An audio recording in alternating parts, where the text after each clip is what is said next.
Welcome back, everyone. Welcome back to my math channel online again. So in this video, I would like to continue with the sketching of logarithmic function. However, we will sketch the transformation of it instead of the basic one. So let's look at the two functions. I have it on the board. I have y equal minus log 3 x plus 4, y plus 3 equal 2 to power x plus 5. So the first function is a logarithmic function. And the second is about the exponent function. The reason I put two of them together so that you can see the feature of them, compare one by one with each other. Okay, so what we notice is this is the logarithmic function, and the first transformation is the negative here. So this negative tells us this is the reflection over the asset.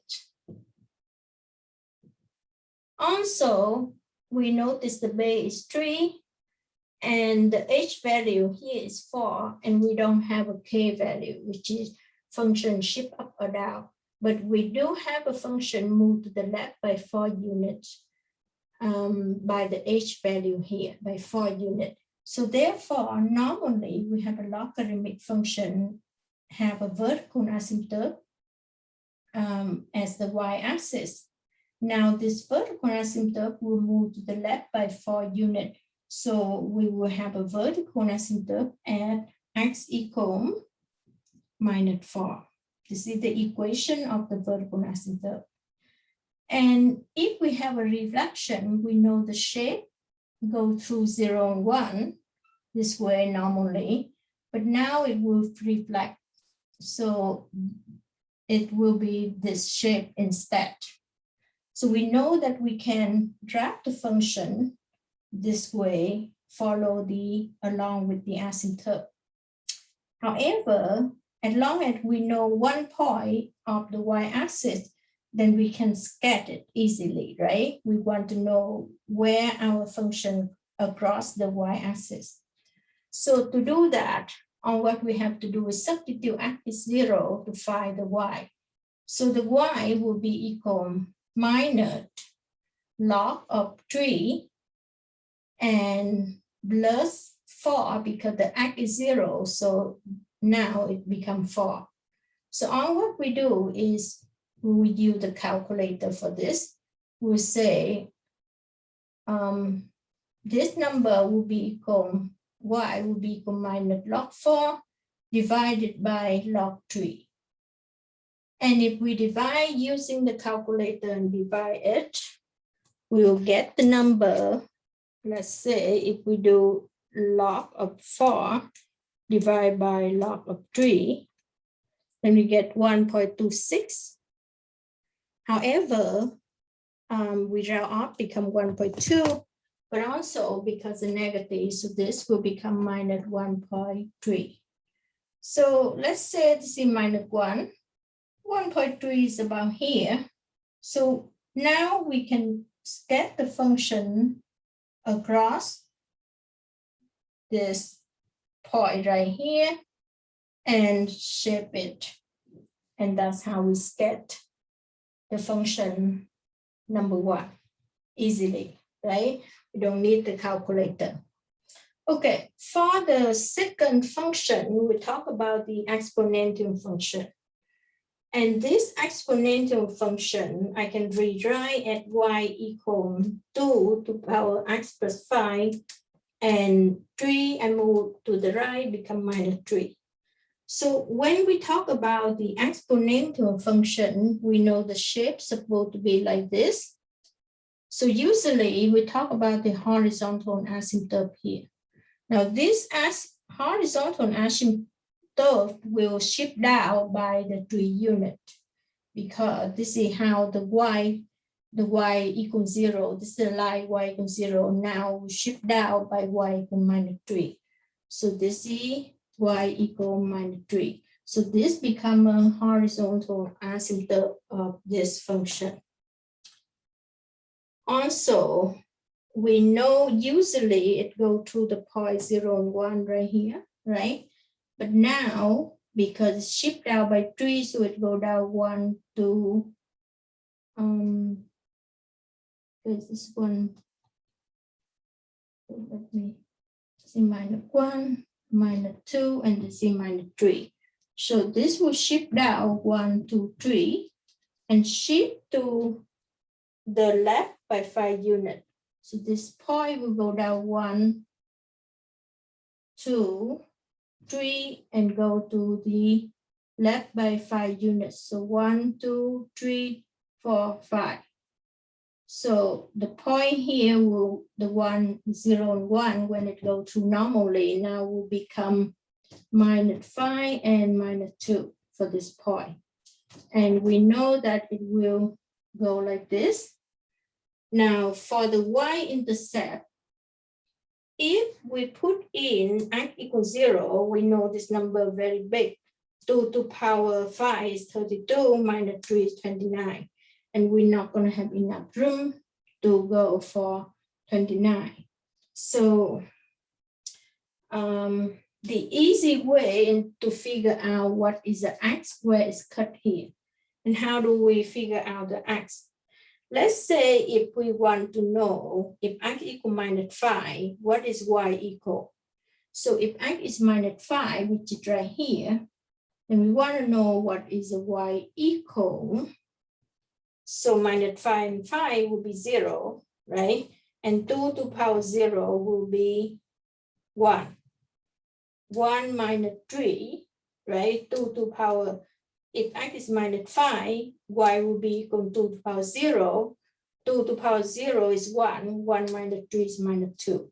So if x is minus 5, y is minus 2. Okay, so this point will go through here.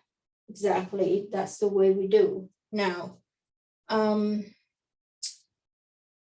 we not be able to sketch up to here, but you know that the wrap will just follow this and we'll go up, up, up like this because we don't have enough room, right? It will go up to 29. So that's the feature it looks like for the second wrap, how it look like. So now let's go to the third wrap here. So this is number 3. Okay. So what is a number 3 look like? So this is a logarithmic function have a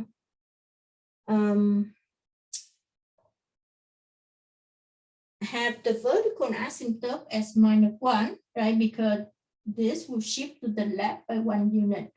So this will be -1 as the vertical asymptote. The vertical asymptote will shift to the left by -1. So this is the case for this function. Also notice this function can rewrite it as y equal minus log of z1 over 2. So now it becomes 2 and then x plus 1. So if we have the base of, so this is the case, and we know that we have a reflection as well, will be this way, right? What else we can figure out to sketch this function? So this function will also shift up by 2 units, right?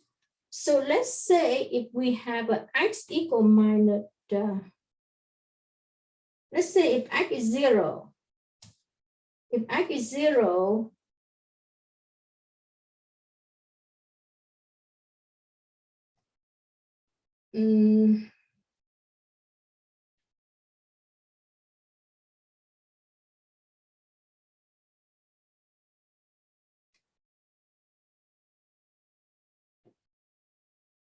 so this function, if we have x equal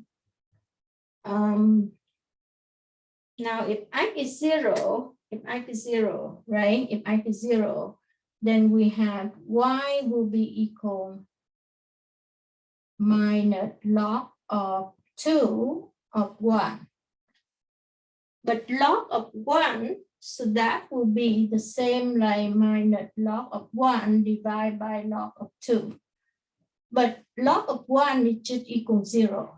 You key in calculator, and as long as the numerator is 0, the whole fraction is 0. So it means this y value, this root will become 0, but we also have a plus 2 here. So it means if x is 0, y will be 2. So 1 and 2. So we know the point will be like that. And this is the reflection over the x-axis. So the shape will look somewhere, and so it will go through this point. So the function will shape along with the asymptote and go to this point and go like this. So that's the case when we sketch this function because we will know this go to 0 and 2. So that's how we sketch them. But let's talk about the domain and range, because I told the topic here says sketch the transformation of log and identify domains and range. So let's talk about domain and range for each function here. So the domain is the set of value of x. So in this case, the first function, the domain will be a set of x, such that x have to be from this point forward. So such that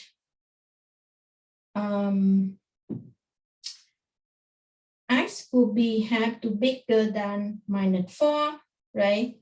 So x have to be bigger than -4. Sorry.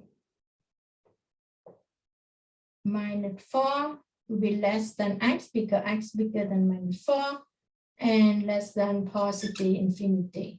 So that is the domain for this function. Now, what is about the range?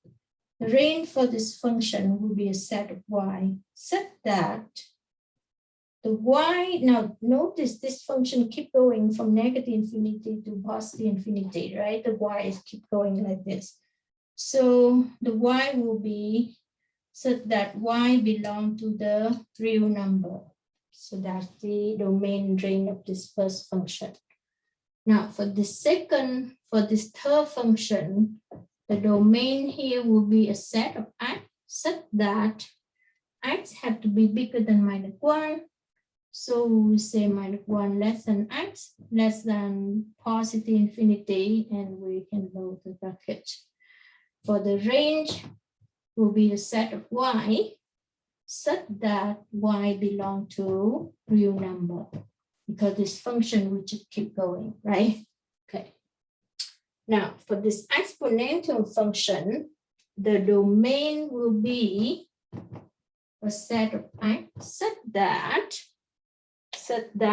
x will be all the way from negative infinity and keep going. So this function will be no restriction for the x value, right? Because x start from on the way from here, except that, yeah, that's right. So that x from negative infinity to the positive infinity.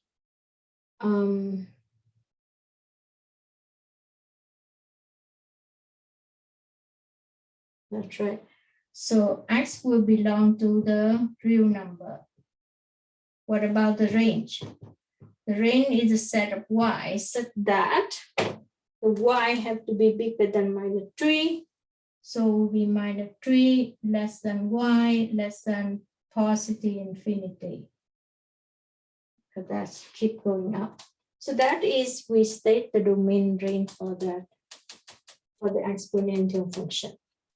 So that's it for my video. This is the second video in my math courses online. I would like to